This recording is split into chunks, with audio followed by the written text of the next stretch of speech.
Capítulo 12. Derriba unos cuantos muros.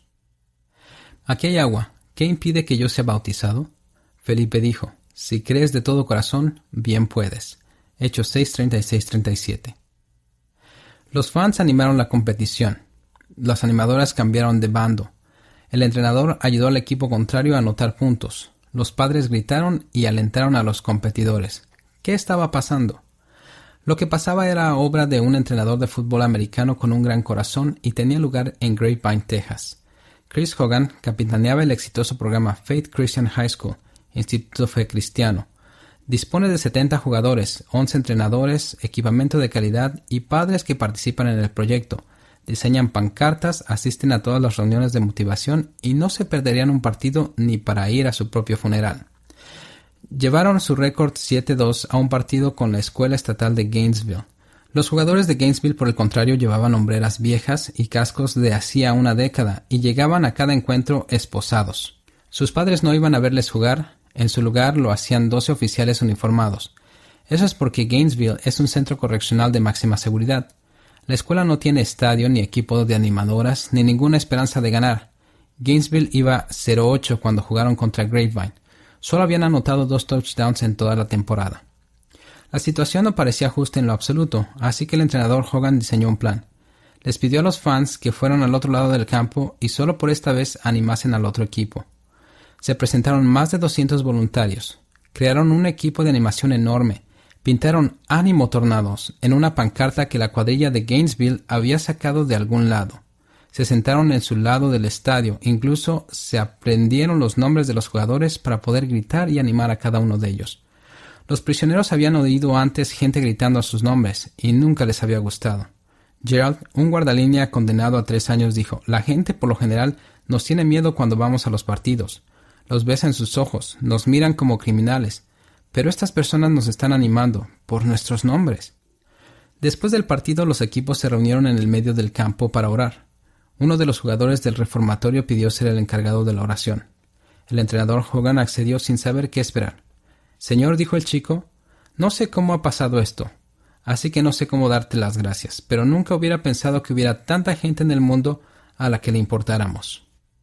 Los fans del equipo de Grapevine aún no habían terminado su trabajo.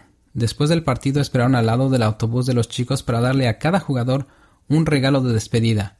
Hamburguesas, papas fritas, golosinas, refrescos, una Biblia, una carta de ánimo y una ronda de aplausos.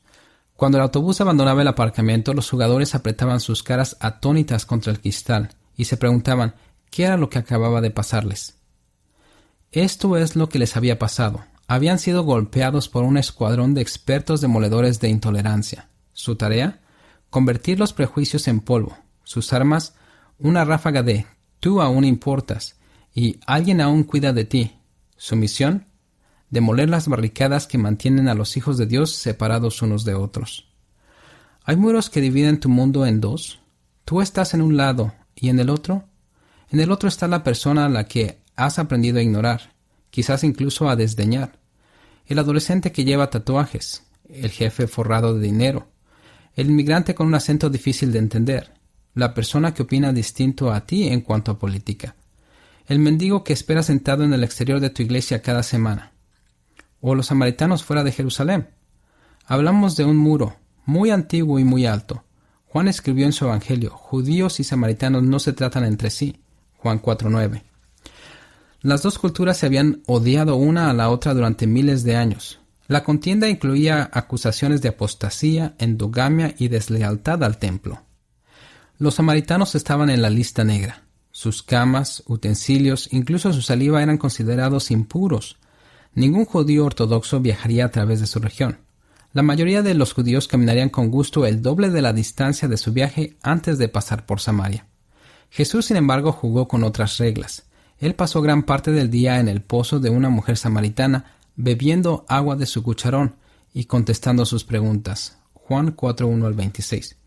Dio un paso al otro lado del tabú cultural como si éste fuera un perro de guardia dormido en la puerta. A Jesús le encanta echar muros abajo. Es por eso que envió a Felipe a Samaria. Entonces Felipe, descendiendo a la ciudad de Samaria, les predicaba a Cristo, y la gente unánime escuchaba atentamente las cosas que decía Felipe, oyendo y viendo las señales que hacía. Porque de muchos que tenían espíritus inmundos salían estos dando grandes voces, y muchos paralíticos y cojos eran sanados. Pero cuando creyeron a Felipe, que anunciaba el evangelio del reino de Dios y el nombre de Jesucristo, se bautizaban hombres y mujeres. Hechos 8, 5 al 7 y 12. La ciudad renació por completo. Pedro y Juan oyeron estas cosas y viajaron de Jerusalén a Samaria para confirmarlo. Ellos, habiendo venido, oraron por ellos para que recibieran el Espíritu Santo, porque aún no había descendido sobre ninguno de ellos, sino que solamente habían sido bautizados en el nombre de Jesús. Entonces les imponían las manos y recibían el Espíritu Santo. Versículos 15 y 17. Es curioso el orden de los acontecimientos. ¿Por qué los samaritanos no habían recibido el Espíritu Santo? En el día de Pentecostés, Pedro había prometido el don del Espíritu a todos aquellos que se arrepintieran y se bautizaran. ¿Cómo entonces podemos explicar que el bautismo de los samaritanos, según Lucas, no fue acompañado del Espíritu? ¿Por qué retrasar el don? Muy fácil, para celebrar la caída de un muro. El Evangelio por primera vez estaba abriendo una brecha en el ancestral prejuicio. Dios indicó el momento exacto con un gran desfile con confeti. Él extendió la alfombra roja y envió a sus discípulos a verificar el renacimiento y a imponerles las manos a los samaritanos. Echa fuera cualquier duda sobre esto. Dios acepta a todas las personas. Pero aún no había terminado el trabajo. También envió a Felipe a una segunda misión para acercar culturas. Un ángel del Señor habló a Felipe diciendo: «Levántate y ve hacia el sur, por el camino que desciende de Jerusalén a Gaza, el cual es desierto». Entonces él se levantó y fue.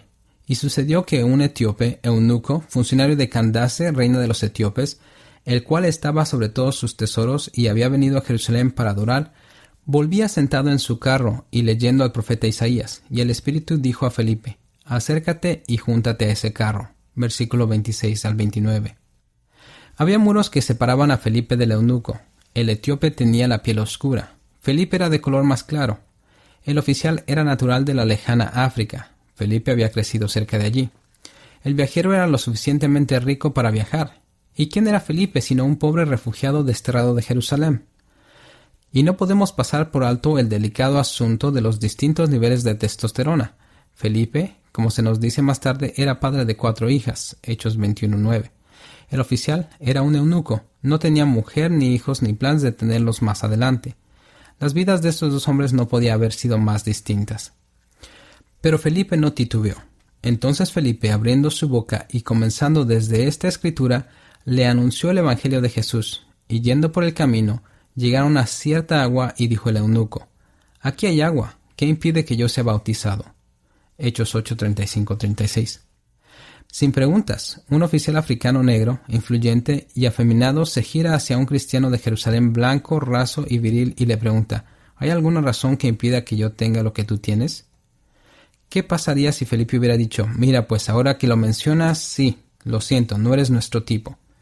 Pero Felipe, miembro fundador del equipo de demolición de la intolerancia, hizo volar el muro y le invitó. Felipe dijo: «Si crees de todo corazón, bien puedes». Y respondiendo dijo: «Creo que Jesucristo es el Hijo de Dios». Versículo 37. La próxima cosa que se nos dice es que el eunuco ya ha sido bautizado. Está silbando: «Cristo me ama». Felipe prosigue a su próxima tarea y la iglesia ya tiene a su primer converso no judío. Y nos quedamos un poco perplejos. ¿Qué hacemos con un capítulo como este? Samaria, Pedro y Juan llegando, el Espíritu Santo derramándose, Gaza, un oficial etíope, Felipe. ¿Qué nos enseñan estas cosas? Nos muestran cómo Dios se siente respecto a la persona que hay al otro lado del mundo. Porque Él es nuestra paz, que de ambos pueblos hizo uno, derribando la pared intermedia de separación, aboliendo en su carne las enemistades, la ley de los mandamientos expresados en ordenanzas, para crear en sí mismo de los dos un solo y nuevo hombre, haciendo la paz y mediante la cruz reconciliar con Dios a ambos en un solo cuerpo, matando en ella las enemistades. Efesios 2, 14 al 16. La cruz de Cristo crea nuevas personas, gente que no se fija en el color de la piel o en las disputas de nuestros antepasados. Una nueva ciudadanía que no se basa en una ascendencia común o en la proximidad geográfica, sino en que tenemos el mismo Salvador. Mi amigo Buckner Fanning experimentó esto de primera mano. Él fue Marine en la Segunda Guerra Mundial y fue destinado a Nagasaki 3 semanas después del lanzamiento de la bomba atómica. ¿Puedes imaginarte a un joven soldado americano en medio de los escombros y las ruinas de una ciudad destruida? Las víctimas de las quemaduras provocadas por la radiación deambulaban por las calles.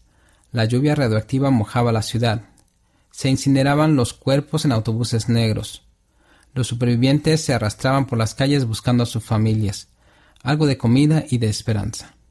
Los supervivientes se arrastraban por las calles buscando a sus familias, algo de comida y esperanza. Los soldados vencedores no se sentían victoriosos, sino que les embargaba un profundo dolor al ver el sufrimiento que había a su alrededor. En vez de ira y venganza, Bunker encontró un oasis de misericordia. Mientras patrullaba en las callejuelas estrechas, por casualidad encontró un cartel escrito en inglés que decía Iglesia Metodista. Se apuntó a la dirección y decidió volver al siguiente domingo por la mañana. Cuando lo hizo, accedió a un edificio parcialmente derrumbado. Las ventanas estaban hechas añicos, las paredes con balas. El joven marín dio un paso a través de los escombros, inseguro de cómo sería recibido. Unos 15 japoneses estaban levantando las sillas y quitando restos, cuando el uniformado americano entró y pararon y le miraron. Solo sabía una palabra en japonés y la oyó: hermano. Me recibieron como a un amigo, relata Buckner, con el recuerdo vívido de ese momento aún resonando en su cabeza más de 60 años después de los hechos. Le ofrecieron una silla. Abrió su Biblia y sin entender el sermón se sentó y observó. Cuando partieron el pan, los fieles le acercaron los elementos. En ese momento de calma, la enemistad entre sus naciones y el dolor de la guerra fue dejado a un lado mientras un cristiano le servía a otro el cuerpo y la sangre de Cristo. Otra pared que se vino abajo. ¿Qué muros hay en tu mundo?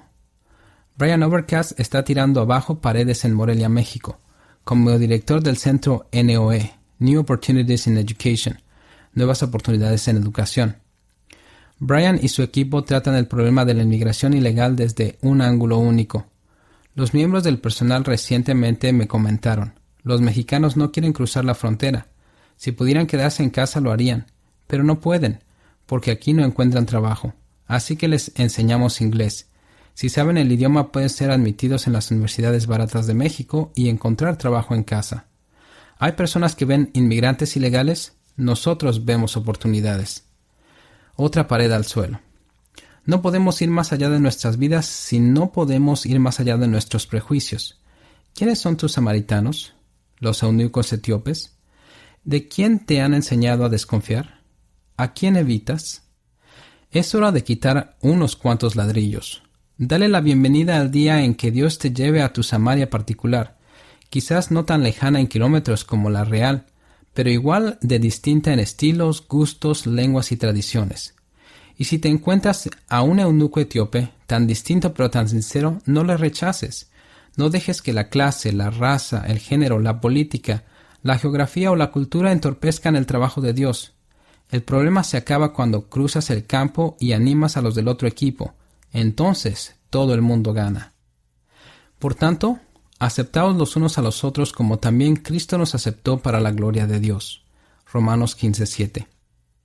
Señor, ¿de cuántas maneras mi insensato corazón hace distinciones entre tu gente? Revélamelas. ¿Cuántas veces considero a alguien indigno de ti por el modo en que le trato? Repréndeme en tu amor.